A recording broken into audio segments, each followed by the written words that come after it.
Thanks so much to the wonderful patrons of the Nerdy Narrative.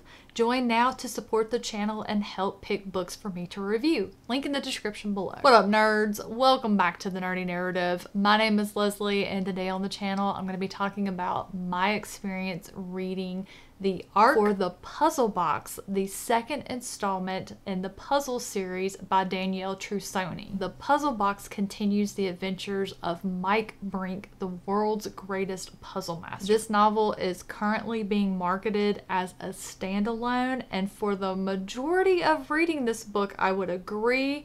The second half, I would absolutely say you will get the best enjoyment if you read the first book in the series, which is The Puzzle Master. And in my opinion, I'm going to go ahead and spoil this review here a little bit. This is the better book. This was a 5-star read for me. It was amazing. It had so many different genres blended in together for a great book. Now, it's my personal opinion that The Puzzle Box, the second half of it, and the lead up to what I believe is going to be the plot line for the third installment of the series relies heavily upon the foundation of the first book in the series. New readers, I think, are going to be a little disoriented. They're going to feel that something is left out as far as the character motivations for almost all of the players in the second half of this little adventure. The Puzzle Box is set in Japan in the year of the Wood Dragon. Our main character, Mike Brink, has been invited to Tokyo to be involved in a clandestine contest to open the legendary Dragon Box. Japanese puzzle boxes are intricate devices that are filled with booby traps, secret compartments, trick openings, fake walls, and other diversionary tactics that are meant to confuse and frustrate the solver. In reality, this box wasn't just one box, it was many. In order to solve one, you had to arrange its pieces step by step, precisely in a way that would change the entire structure of the object or the box. One wrong move and it would close like a fist, or in the case of the puzzle box, it could kill you. This particular intricate puzzle box was created in a very tumultuous time for Japan. It was quietly commissioned by the current emperor of Japan, meant to hold a very valuable secret or some sort of knowledge inside. Every 12 years since the creation of the box, the imperial family holds a secret contest to see if someone can open the box. This contest has up until this point claimed the lives of every puzzle master who has tried to open it. Despite all of the stories and rumors surrounding this box, all of the deaths of those who have attempted to solve it, those high stakes have not been enough to deter Mike Brink from setting out on the adventure of trying to solve its mystery. To add to all the history and the lore surrounding this legendary puzzle, Mike finds out that there is a time limit with which he has to solve this puzzle, but he has to be careful because there's so many deadly traps that are built into this box. The Emperor of Japan is not the only one that wants to know what's in this box. What is the most important commodity? Information, knowledge. So there are other people that are holding their breath for Mike to get this box open. For me, one of the biggest highlights of this book was the deep dive into the Japanese puzzle boxes. I had never heard of them, so the first thing I did was get on Google to see if they actually existed. I was delighted to find out that they do. Of course, I fell into a rabbit hole looking at them, and I contemplated trying to get one, and they come in so many different ways. There are some you can solve in 4 moves all the way up to, I think I saw 21, 27 moves, and I thought, man, I would really like to get one of these and try them out. And then I remembered, no, I am not a puzzle girl. This took me back to way back when the original Xbox was a thing. One of the first games that I got on Xbox was the Prince of Persia game. Now, for those of you who didn't play that game, it was a mixture of action and puzzle solving. I would give the controller to my husband to solve the puzzle. He would give it back for me to fight the bad guys because I liked the action, the fighting part of it.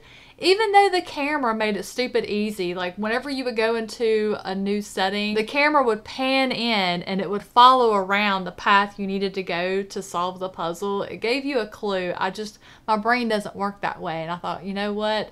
No, I don't need to get a puzzle box because I'll only get mad and I'll probably end up smashing it with a hammer, and then that beautiful box would be destroyed. I found the descriptions of the puzzle boxes in this book fascinating. I love to hear about how they changed shapes, how the different patterns would mix, the different ways that the puzzles worked. Some you would turn a certain way and it would move a panel and do all this thing. It just sounded really cool. I need to see if I can find a YouTube video of people just getting on there and solving these puzzles. Oh gosh, I will lose hours of my life watching that. My second favorite thing about the book was the historical backdrop of Japan itself. After having read Shogun earlier this year and finding out that the emperor, the time period when the Dragon Box was constructed, was right after the shogunate period was disbanded, the end of the samurai period in Japan, I was in love. I was like, oh, this is familiar territory with me. I know some of these customs that they're talking about. I know the meanings of some of these Japanese terms that are used in the book. It just added a layer of cultural intrigue that I understood. So I very much appreciated and enjoyed that aspect of it. In the first book of the puzzle series, I loved the character of Mike Breen. Everything that made this character so compelling in the first book in the series was missing from this one. He just felt very flat. The focus was not so much on solving the puzzle as it was they were traveling around the different areas of Japan, getting the different clues and a series of other smaller puzzles. The puzzle was just not this box. There was more to it. I just felt that more time was spent on the logistics rather than the puzzles. The funny thing is, my favorite character, besides Mike's dog, a little Dachshund named Conundrum, or Connie for short, the most compelling character of this book was one that has long since been deceased. We're only learning about him through his puzzle box that he created. Ogawa is the original creator of the box, and through solving the different steps of the dragon puzzle, Mike learns who this person was. It's my opinion that the understanding of Ogawa's character, how sick and twisted his nature was the actual key to unlocking and solving the dragon box. And that's not Mike's forte. His ability lies in solving puzzles, not people. So I felt that this should have been a little bit harder for him than it felt like it was reading the book. I was so excited when I read the book description and found that this book was going to be set in Japan. I was hoping for a really immersive writing style because I saw that the author herself lived in Japan for a couple of years. I was looking for some really good descriptions. We did get a little bit of a whirlwind tour. The descriptions were decent enough if you're more focused on the mystery, the solving of the puzzle.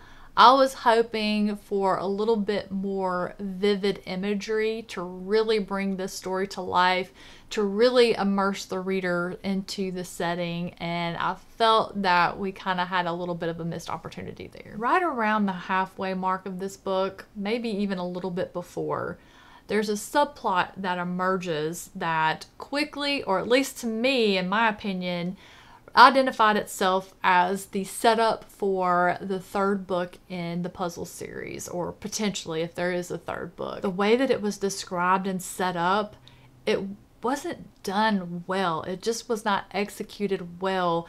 Not enough for me to suspend my belief to encompass it. It felt so loosely described that it's either, in my opinion, going to be out of the author's depth to write this well, or it's going to be so complex it's going to be outside my depth of understanding. I don't know. In my opinion, that character, the way that book one ended, it should have just been left as a mystery for something the reader to have in the back of their mind to be looking for to pop up in future books of the series.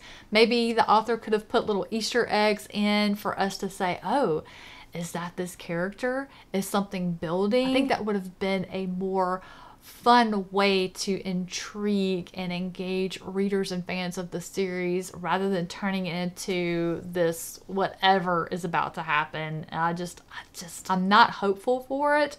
And this is someone who typically enjoys that type of trope. The book description is going to have to slay in order to entice me to read the next book in this series. While I don't intend to continue this series and I did not enjoy this installment of the series so much, for those of you who loved the first book in the series, you might still want to give this one a try. Just go in with your expectations managed. Just expect there to be less focus on character development and puzzle solving. Instead, the emphasis is placed more on the thriller aspect, a historical treasure hunt through Japan. Just don't expect it to be as captivating as the first book, and perhaps you'll still find a way to enjoy it, at least more than me. I hope you do. I hope you pick it up and you love it and it works for you.